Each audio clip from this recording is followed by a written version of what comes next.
Everyone knows about the situation in Eastern Europe right now. This is affecting the stock market in pretty much every country, and it makes the stocks and markets really volatile. In uncertain times, the market is really volatile, but as an investor, you should not be scared of this. Rather, you should take advantage of a moving stock if it goes in your favor. Certain aspects of globalization can have positive benefits, but when threats of a financial crisis, war, global recession, trade imbalances, etc. do occur, it often leads to the talk of moving money to safer investments and increasing government deficits. This rising uncertainty can confuse even the well-informed investor. In this video, we will look at what some of the greatest investors think of a volatile market and what they do during uncertain times. Make sure to watch the full video to see what the best investors think about how to invest in a volatile market. Are you concerned about the volatility in the financial markets today? Do you think something needs to be done to reduce it?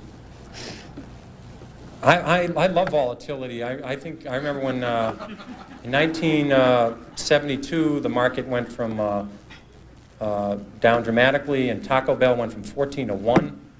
They had no debt. They never had a restaurant close, and I started buying at 7, but I kept on to it, and it went to 1.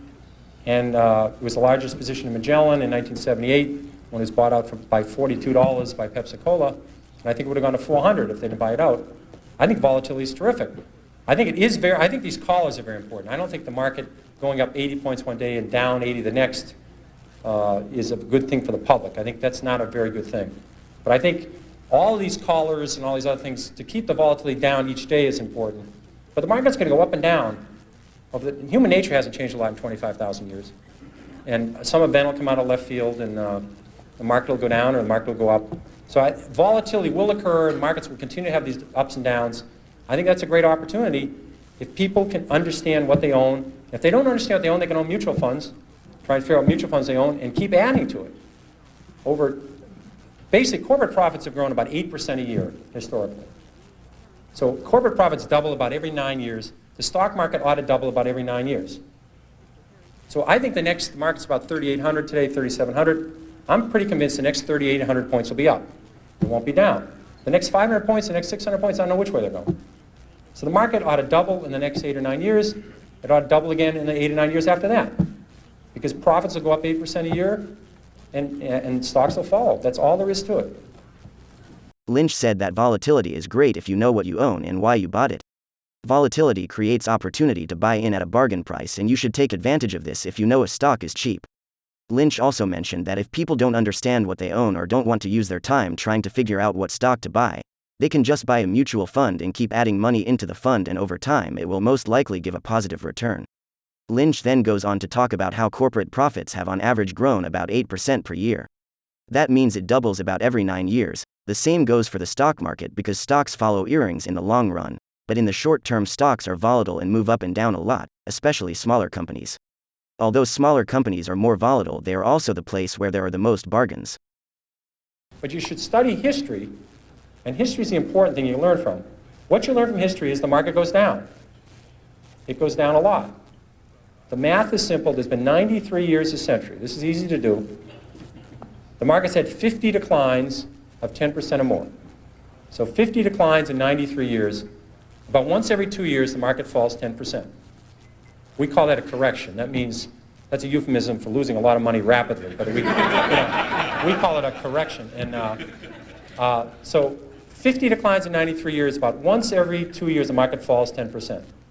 Of those 50 declines, 15 have been 25% or more. That's known as a bear market. We've had 15 declines in 93 years. So every 6 years, the market's going to have a 25% decline. That's all you need to know. You need to know the market's going to go down sometime. If you're not ready for that, you shouldn't own stocks. And it's good when it happens. If you like a stock at 14 and it goes to 6, that's great. You understand the company, you look at the balance sheet, and they're doing fine, and you're hoping to get to 22 with it. 14 to 22 is terrific. 6 to 22 is exceptional. So you take advantage of these declines. They're going to happen. No one knows when they're going to happen. It would be people tell you about it after the fact that they predicted it, but they predicted it 53 times. And so you can take advantage of the volatility in the market if you understand what you own. The impact of uncertainty on investing. Anytime you put money at risk in an attempt to profit, there is an inherent level of uncertainty. When new threats such as war or recession arise, the level of uncertainty increases significantly as companies can no longer accurately predict their future earnings. As a result, institutional investors will reduce their holdings in stocks considered unsafe and move the funds to other asset classes like precious metals, government bonds, and money market instruments. This sell-off, which occurs as large portfolios reposition themselves, can cause the stock market to depreciate. Uncertainty is the inability to forecast future events. People can't predict the extent of a possible recession, when it's going to start, end, how much it will cost, or what companies will be able to make it through unscathed. Most companies normally predict sales and production trends for the investing public to follow assuming normal market conditions, but increasing uncertainty levels can make these numbers significantly inaccurate. Micro and macro risks. Uncertainty itself can affect the economy on both the micro and macro levels. Uncertainty on a micro level centers around the effect on individual companies within an economy faced with the threat of war or recession, while uncertainty on a macro level tends to look more at the economy as a whole. Micro risks. From a micro level, company-specific viewpoint, uncertainty provides a major concern for those that produce consumer goods every day. For example, consumption may fall on the threat of a recession as individuals refrain from purchasing new cars, gadgets, and other non-essentials. This uncertainty may force companies in certain sectors to lay off some of their employees to combat the impacts of lower sales. The level of uncertainty that surrounds a company's sales also extends into the stock market.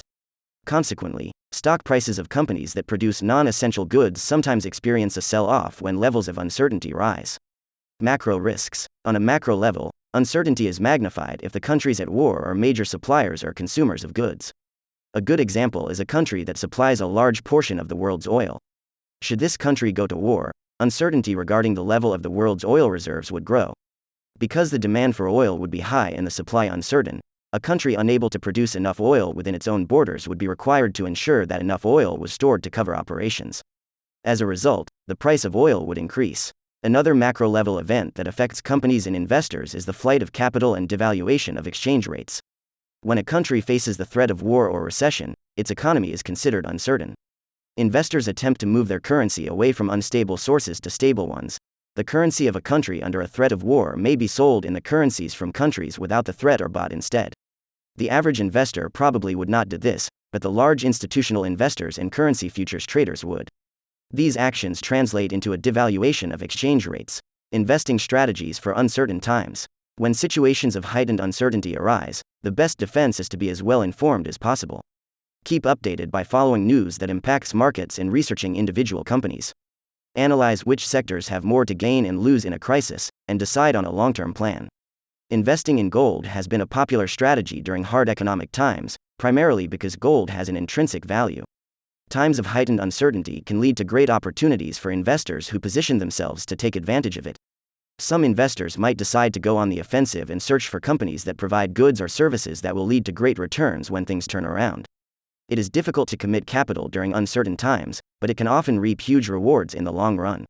Those who want to mitigate uncertainty and risk might be content leaving their money where it is or perhaps moving it to safer securities. Diversification is always a key investing tactic, and not only in times of uncertainty. Having your investments spread across a variety of assets, such as stocks, bonds, and precious metals, helps soften the blow if one area depreciates quickly. Furthermore, investing in different regions and different sectors and industries also increases diversification. For example, if you had all of your investments in oil companies and oil prices took a dive because of an outbreak of war in the Middle East, you are at a significant risk of loss. Now, if you also had investments in the technology sector and renewable energy, your portfolio would not be impacted as much. Key takeaways. There is always a level of risk and uncertainty when investing, which has increased in times of wars, recessions, pandemics, and other negative occurrences. When hard times come, investors move their money out of equities to safer assets, such as precious metals, government bonds, and money market instruments.